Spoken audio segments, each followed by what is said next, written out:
What's up, everybody? It's your favorite Guardians, favorite nerd, and today we're going to talk about Guardians of the Galaxy. A little background information first. I try to be completely honest.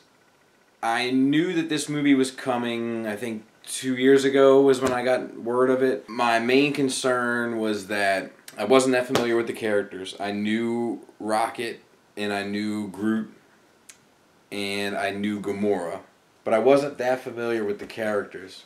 But what concerned me was Disney was taking over Marvel, and we were getting a movie with a little raccoon in it. And I could see the stuffed animals from Route 95. Do you know what I'm saying? That was kind of my concern. And as we've seen trailers and stuff, I've become a lot more of a believer. Like, okay, it's not going to be a sellout move. They're actually trying to do something with it. I wanted to know more about it before I went and saw it, so I started reading some of the comics, and I won't lie to you, I read 12 issues, 2 separate arcs. I thought it was okay. I thought the characters were cool, but the story wasn't really for me, but whatever.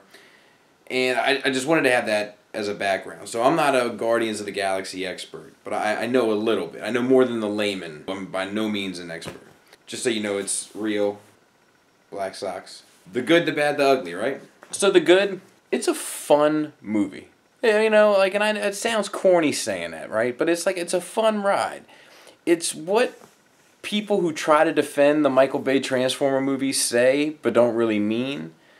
You know, because while those may be fun, they're not cohesive or even make sense within their own kind of mythology. But this is a cohesive kind of plot, and it's a fun ride, and the effects are cool, but also the character, you know, banter is cool. You know, just learning about them and seeing them interact with one another, and this like hodgepodge group of misfits having to work together, like all that stuff works really well. You guys know I'm not much for names, okay, but the guy who played Star-Lord did a great job. Rocket and Groot stole the show. We're going to get into that a little later. The lady who played Gamora, and I know her, and I don't know what I know her from offhand, but I know her.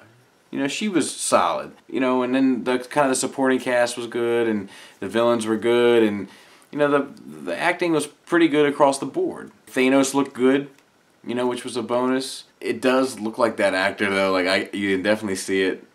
But whatever, it's fine. It's good. There's Easter eggs everywhere. At a certain point, I just had to stop keeping track because I was getting lost in it. I couldn't keep track anymore. I was overwhelmed. I had some other business kind of going on tonight during the movie, but it kind of distracted me a bit from it also. But that's neither here nor there. There's a lot of, if you're a Marvel fan, there's a lot of stuff to kind of bite into there. The soundtrack kind of works, you know, with the pop records. You get to hear David Bowie's Moon Age Daydream, which is always a treat. If you're not a Bowie fan, you should be one. And if you don't know Moon Age Daydream, you should get to know it. Get familiar. It's an awesome record. He's an alligator, and he's a mama papa coming for you. I mean, what's better than that? There are some scored elements, but it kind of works better than the score because the movie is really light, and there's some good and some bad to that, but the score is definitely one of the good things. Not the score, the soundtrack, the music used is definitely one of the good things. It seems like it fits in the Marvel Universe. Like, it seems right. You know, even though we don't see any of the other, you know, mainline characters or whatever, like, it does seem like it all kind of exists or could exist within that world. The big winner, though, hands down, is Rocket Raccoon, and Groot. They steal the show. They're like a modern-day Han Solo and Chewbacca, and they steal the show. There's no doubt about it. They do a tremendous job with both the CGI and the acting that comes through in it. It's awesome. Those are 2 awesome characters. They're going to become household names, mark my words. I'll tell you another thing that's good, and this may just be me being a product of the 80s. I don't want to say I'm positive, but with the exception of Rocket and Groot, I think all of the aliens are played by humans. No CGI aliens. They might have CGI creatures or whatever, but no proper, like, alien characters. It's all like makeup and prosthetics, and it gives it that really, like, you know, Star Wars A New Hope kind of feel and vibe to it. And that's pretty cool to see, especially in this day and age. But where Star Wars was really good with fleshing out these characters and their pasts and what they come to mean to each other. That's where we slip into the bad here. The characters are kind of poorly developed. They like force their backstory into the most bizarre circumstances, where it's just like they've been waiting all day to like tell you about themselves. Hey, how you doing there? Skullface.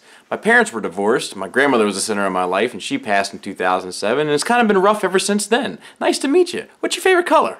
While a lot of the actors did good with their characters, there was one that was rough to watch for me, and that was Drax. I don't want to say too much bad about him. That's a big boy, but did you hear that? I don't want him knocking on my door, you know what I mean? I think you could take about anybody into that movie. After the movie was over, line them up and say which one isn't an actor by trade, and they would probably pick him. It's not hateful, but it's a little rough. But Drax isn't my big complaint.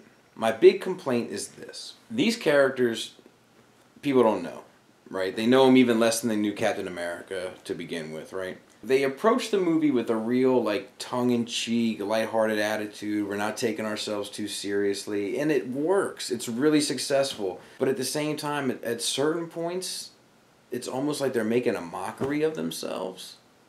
It's like they're making fun of it. And that's when it kind of took me out of it a bit.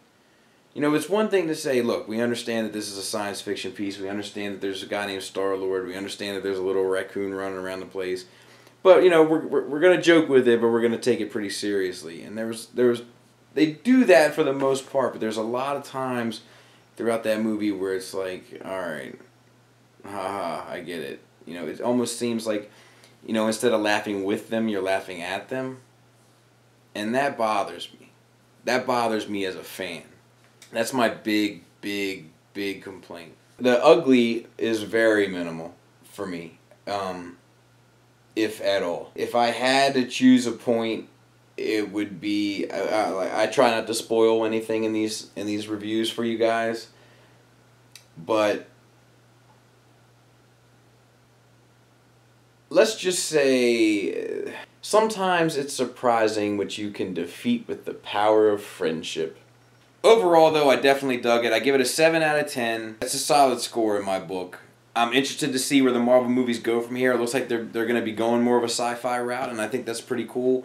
You know, and then hopefully eventually they'll ground it back into Earth for like a big, you know, epic fiasco later on down the line, and that'll all pay out nicely. The good qualities of this film greatly outweigh the bad, and that's why I give it a 7. But the bad qualities, if it wasn't for that one bit that I mentioned before, I'd be a lot happier. But that one hurt a little bit.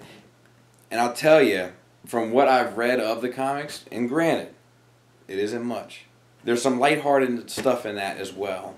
But they don't make fun of themselves. They take it seriously, not necessarily for the sake of the character, but for the sake of the reader. Or in this case, the viewer. Definitely worth watching, though. Definitely worth seeing in the theater. And that's all I got. I gave you guys an extra video this week because we had this movie and I had Swindle, and I know those are both hot topics, so I wanted to get them out there. So we'll probably do 2 next week. Might be kind of a Marvel Legends week, but I do have some stuff on deck. So thanks for listening. Thanks for watching. Till next time, take care.